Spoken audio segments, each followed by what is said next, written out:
Ammamma's 7th anniversary Dhamaka offers. Shop 599, win 777 exclusive prizes. WhatsApp లో order చేయండి, gift పట్టండి.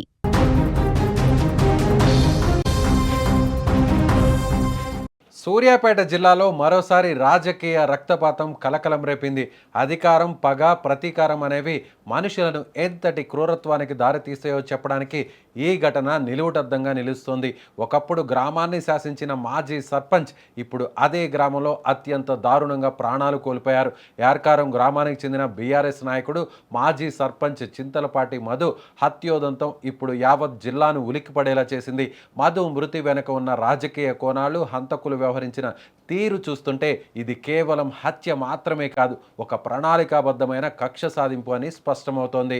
స్థానిక వర్గాల సమాచారం ప్రకారం చింతలపాటి మధును అత్యంత కిరాతకంగా అంతమొందించిన హంతకులు ఆ తర్వాత చేసిన పని చూసి స్థానికులు భయాందోళనకు గురయ్యారు.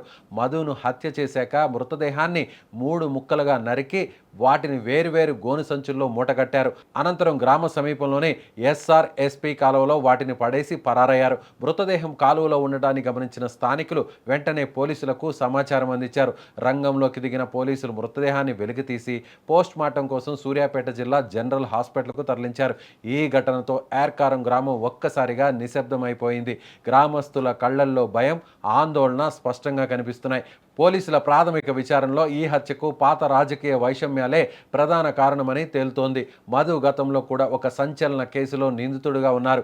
కొన్నేళ్ల క్రితం జరిగిన అప్పటి సర్పంచ్ మిద్దె రవీందర్ హత్య కేసులో మధు ప్రధాన నిందితుడిగా ఉండడమే ఇప్పుడు ఆయన ప్రాణాల మీదకు తెచ్చిందని పోలీసులు అనుమానిస్తున్నారు.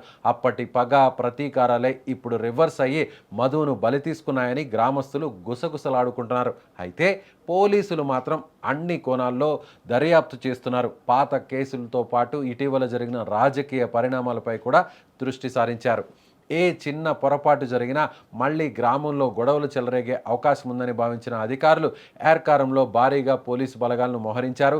గ్రామంలో ప్రస్తుతం ప్రశాంతత నెలకొన్నట్లు కనిపిస్తున్నా లోపల మాత్రం ఉద్రిక్త వాతావరణం నెలకొంది. డీఎస్పీ నేతృత్వంలో ప్రత్యేక బృందాలు రంగంలోకి దిగాయి. హంతకులను గుర్తించి వారిని పట్టుకునేందుకు చుట్టుపక్కల ప్రాంతాల్లో గాలింపు ముమ్మరం చేశారు.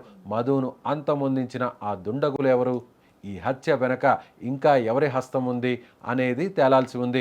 ప్రస్తుతం ఈ కేసుకు సంబంధించిన ప్రతి చిన్న అంశాన్ని పోలీసులు సేకరిస్తున్నారు. ఈ దారుణ ఘటన సూర్యాపేట రాజకీయాల్లో మరోసారి సంచలనం సృష్టిస్తోంది.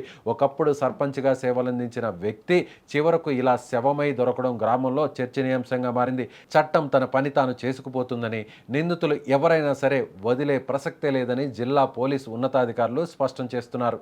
సూర్యాపేట రూరల్ పోలీస్ స్టేషన్ పరిధిలో నివాసం ఉంటున్నటువంటి ఎల్కారం విలేజ్లో నివాసం ఉండేటువంటి చింతలపాటి మధు, వీళ్ళ వైఫ్ ప్రీవియస్లీ గ్రామ సర్పంచ్గా పనిచేసినారు.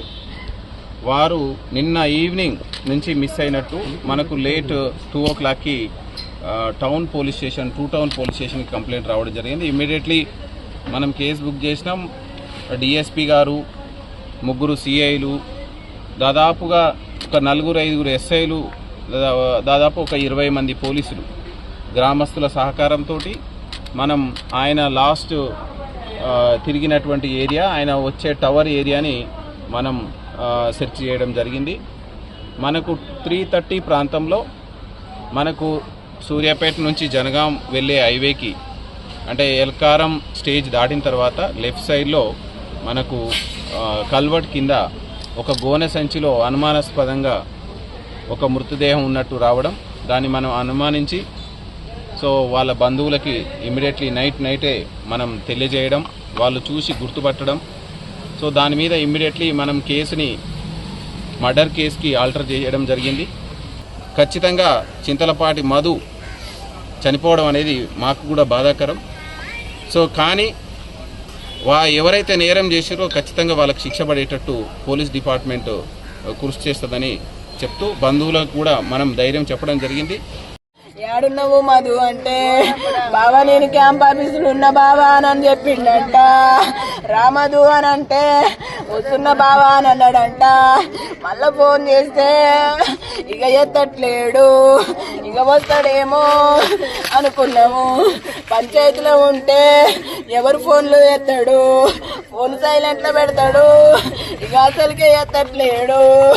మాయా నా బంగారము, నా బండెత్తు, నా బండెత్తు, కళ్ళ వస్తుంది అనుకోనా, నా బండెత్తు, నాకు ఇష్టమైన బండెత్తు, నా ప్రేమ గల బండెత్తు.